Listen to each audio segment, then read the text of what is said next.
Hi, this is Professor Rujo Moreno with a little overview, a very brief overview of Learning Objective 4 in Chapter 8. So you've learned a little bit more about life insurance. You might be interested in getting a policy. So I'm not trying to make anybody an expert here, but there are just a couple of different types of policies you should know about in general.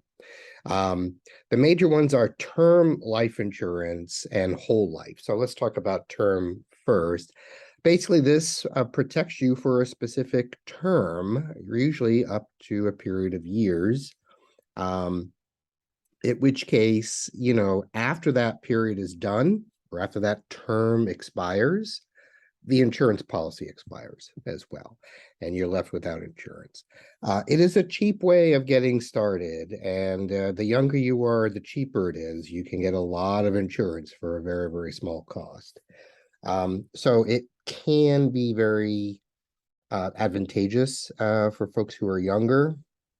When you're older, it gets harder and harder to afford because, again, it only lasts for a specific period of time. That's the term part, and then it expires. And of course, you're closer and closer to death, so they're going to charge you an arm and a leg for such a policy.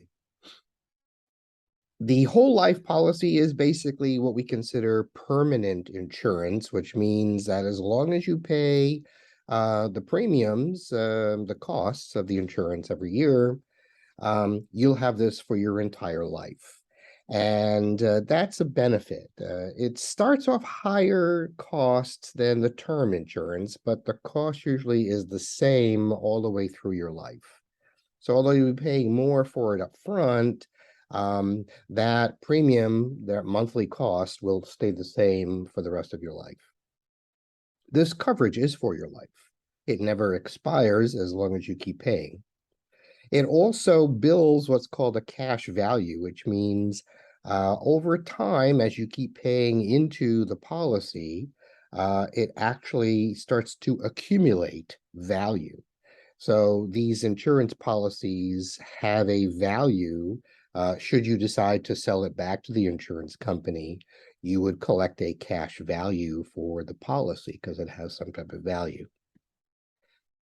Your book also mentions universal life insurance and variable life insurance. These are, again, different types of permanent insurance, but they have different ways of investing the cash value. So in some cases, such as in variable life, you can invest the cash value into a series of mutual funds that might be offered by the life insurance company.